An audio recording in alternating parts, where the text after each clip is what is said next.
You are watching CNBC's Worldwide Exchange. Now, the low-cost airline Ryanair, famous for its one-penny flights, is closing its website this weekend. Passengers will be unable to book tickets for the period. But why is the Irish carrier making such a dramatic move? Joining us is Paul O'Neill, Director of Transport at Deloitte. Paul, good to see you. Now, there are plenty of papers that will tell you that the reason they're shutting it is because of an OFT ruling that's got a March 31st deadline that actually airlines are going to have to clarify fare prices on their websites, and the regulators ordered the airline to include unavoidable fixed costs such as tax. So you can't get a flight for 1p because your tax is going to cost you 30 quid or what have you.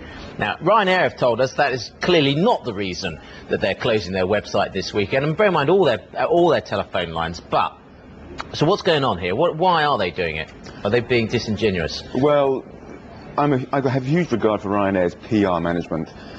Are they doing this as a PR stunt to get the story out, to make the change in their pricing presentation clear? Could be the case. If they just change their website overnight, which is perfectly possible, shutting down the website is a nonsense. You don't need to shut down your website for 3 days.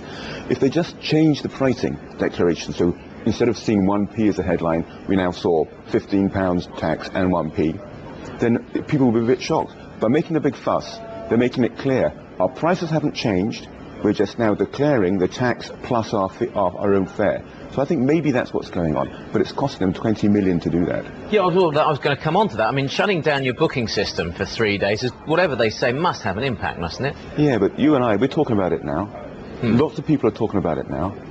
So Ryanair are getting all this free PR. So we've been caught. I've been caught in the Ryanair PR trap. We've been caught again. They've been doing it for years. But I think it works very well. And I think that's what's going on here. Okay. Paul, Christine, let's switch gears a bit because we know that BA pilot unions are not happy with the carrier's move to start a secondary airline. Talks are now taking place. Do you think BA can prevent a strike from taking place, and how damaging is it? This is a very interesting scenario. I remember about 18 months ago, I was here again, and we were talking about a different BA strike that was coming up.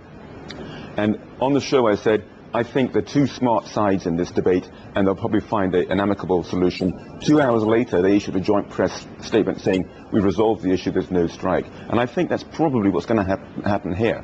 But in the meantime, anybody who's booking flights with BA in the period of proposed strike, so after the end of February, they may well be booking elsewhere. So the company is losing bookings just on that score.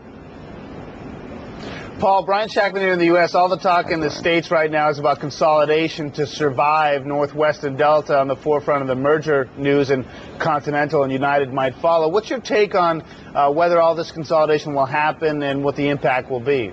Consolidation across the industry is notoriously difficult for similar reasons to the proposed BA strike. It's mainly around the seniority rosters for the pilots, and that'll be one of the biggest stumbling blocks that the U.S. airlines are going to experience.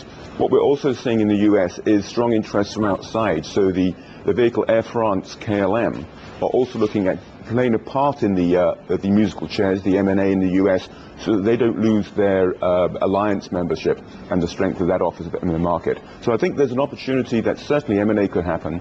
It won't be easy.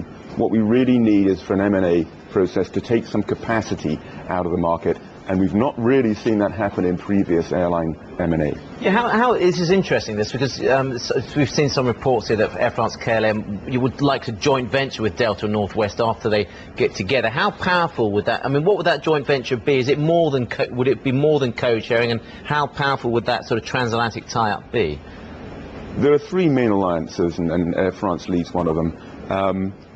There are significant advantages, and as we move certainly transatlantic into the open skies environment where there's freer flying entitlements, then I think the alliance will have a stronger arm.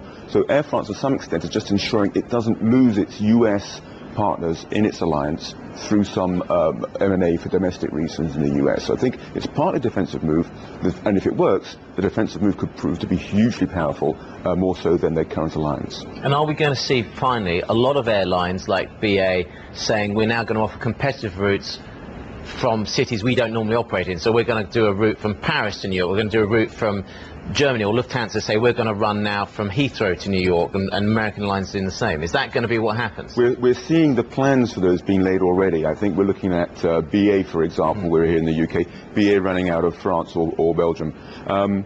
we're seeing the other big alliances and the big airlines, Lufthansa and Air France, also positioning themselves. And of course, one of the hotspots is Heathrow Airport, where the slots, the takeoff and landing slots, are very, very valuable, and there's a lot of jostling, a lot of bullying, a lot of horse trading to get the right slots because of the open skies change. And we've got Terminal 5 to look forward to as well, opening in March. Paul, good to see you. Have a great weekend. Paul O'Neill, Director of Transport at Deloitte.